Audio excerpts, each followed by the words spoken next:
Hey guys, it's Luna and welcome to MoonRock. Today I bring you the middle school survival guide. Personally, my middle school experience was super awesome, mostly because I was homeschooled at the time. And I'm going to stop you right there. I know exactly what you're thinking. But wait a minute, if she's homeschooled, then how much does she know about surviving middle school? She knows nothing. She's just a stupid homeschooler. Now that is where you're wrong, my friends.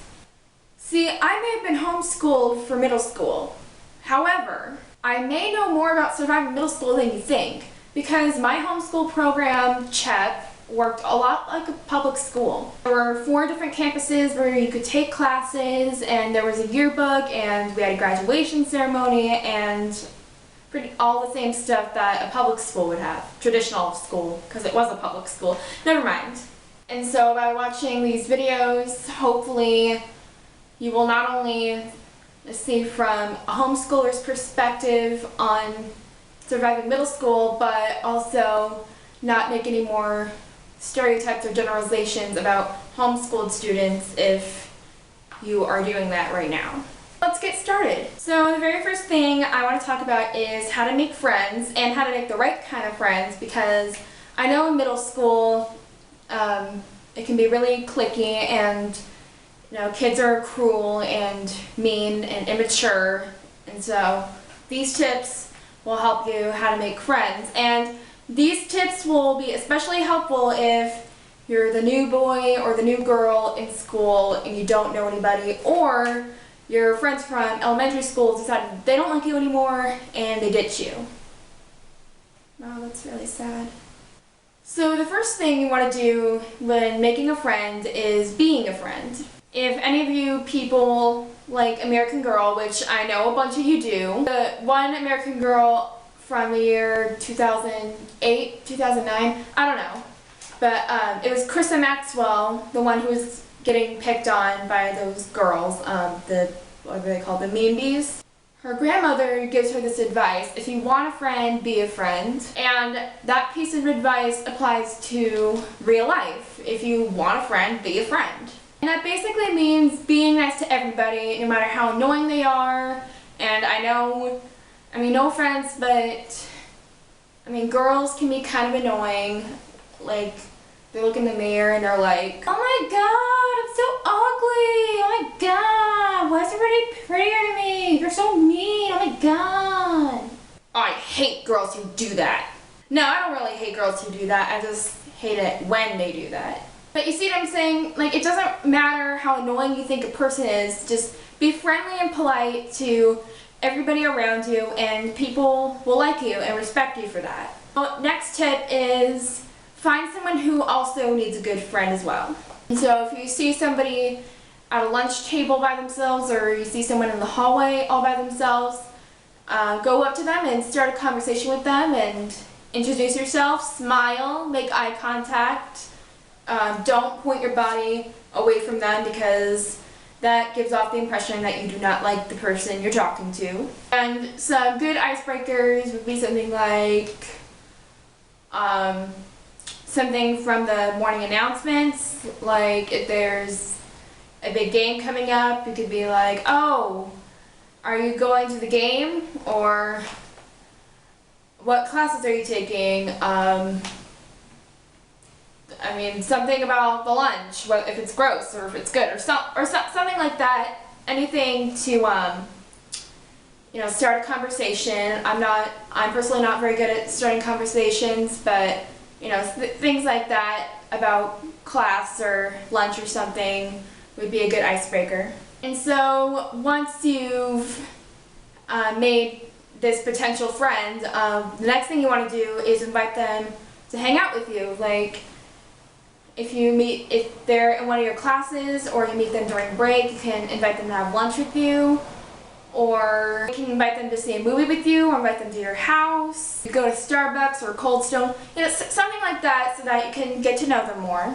So if you haven't had any luck with making a friend or a group of friends in the morning or in your classes or anything like that, what you can do is see if there's someone you can sit with at lunch. And lunch is kind of like that socializing time, and so you won't have much of a problem making friends there, hopefully.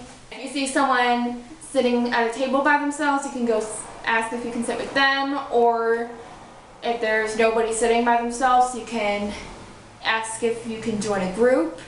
And this could be kind of a risk taker because, like I said, middle schools can be pretty cliquey and immature, and so, you know, one group might not want you to sit with them, or they might move if they see you, or something like that.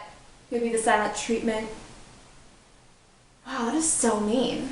So the best way you can do to make a few friends that share similar interests with you is to get involved with the school. Join an art class, you could join theater or choir or wood shop or a swim team or something like that, and then hopefully you could find some friends in those classes who have common interests with you, and you'll have something to talk about with them. I know at CHEP, the program I was homeschooled through, I had made a lot of friends in the classes I was in, and a lot of us were taking the same courses since it's kind of a smaller homeschool program and we're really close. I took an art class, I took a science lab, there was a geography challenge in 7th grade, and I was on the yearbook staff for a year. I did choir for a year. I was in orchestra and band up until second semester of 8th grade. I did a lot of stuff in middle school, and I made some really good solid friends because of it, and I don't see those friends anymore because we all went our separate ways, but I'm still friends with a few of them on Facebook.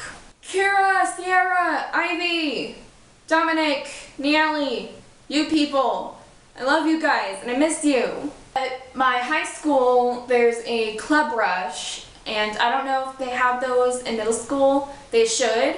If there is a club rush at your school, then I recommend going to that and, you know, looking at the different clubs there might be that you could be interested in, and, you know, that could be something that keeps you busy after school, and hopefully you'll find some friends there. While it's important to make friends, it's even more important that you make the right kind of friends, because in middle school you're going to be pressured into doing things you don't want to do. There's going to be some kids that might be a bad influence on you, and you want to avoid those people. Avoiding the wrong crowd doesn't necessarily mean avoiding people who drink or do drugs or smoke or bully people or anything like that. Avoiding the wrong crowd could also mean people who you don't feel comfortable around. You know what I mean? Perfect example is orchestra and band. I did both from 6th grade up to the semester of 8th grade, and I had quit in the middle of 8th grade because it was mostly because I didn't have time for either of them anymore, but it was also because I didn't fit in with those people. I was doing it through a Christian musical program, and the people I was in orchestra and band with were really conservative, and you know, they would wear like t-shirts and jeans, and almost all the girls in my orchestra class wore skirts, long skirts and dresses and nothing else. Like, they were cute, but that was all they wore. And I was always that person who dressed really out there. I was really obsessed with the 80s. Starting in like 7th grade, I did my hair in really crazy styles. I wore cut off gloves all the time, and I wore like 20 bracelets on each wrist, which I don't recommend. I wore like a bunch of jewelry, short skirts with tights and leggings, and I had a jean jacket that was covered with a bunch of buttons, and most of them were Harry Potter, and I know a lot of Christians don't like Harry Potter. So people judged me for the way I was dressing, like they thought I was evil, and I don't really understand that, because when you're a Christian, it shouldn't matter what you look like. I mean, it shouldn't matter what you look like period, you know what I mean? I gave off the impression that I didn't care what people thought, but in reality, it really hurt. And, you know, I just decided to quit when I realized that I didn't have time for it anymore, and I couldn't handle people saying stuff behind my back, and it really stunk that I had to quit something that I really loved because people were being judgmental toward me. It wasn't that I was chickening out or letting them win or anything. I just didn't fit in with those people. Because I'm more liberal than those people.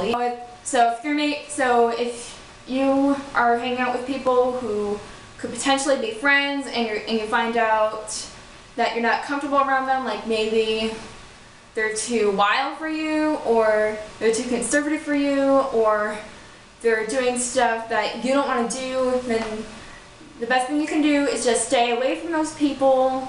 You can still be polite to them, but they're not going to be your close friends. And lastly, I sort of said this, just be yourself, because there's no one better, as Taylor Swift put it. I kind of said it before when I was like talking about avoiding the wrong crowd, or the crowd you don't feel comfortable with. Like, that has to do with being true to who you are, and not being pressured into doing things that you don't want to do. So yes, it's very, very cheesy and cliche to say, but if being yourself isn't good enough for somebody, then guess what? They're not good enough for you. Yes, you're that awesome. You're too good for those people if they can't accept the real you. Just celebrate yourself for who you are. You'll never regret it. There's no one better than the unique you. You're original. God made you beautifully. Why would you want to make yourself a clone of some other person? That's not cool. So as long as you follow those tips I've given you, hopefully you won't have too much of a problem making at least 1 or 2 friends. And to be honest, you don't really need that many friends. And this is coming from somebody who does have a lot of friends. You just need 2 or 3 really close friends who love you and care about you. If you're a Christian, your closest friends should be somebody who encourages you in your walk with the Lord. And even if your middle school is really cliquey, just be nice to everybody, be yourself, and people will like you and respect you for it. And if they don't, well, they don't know what they're missing.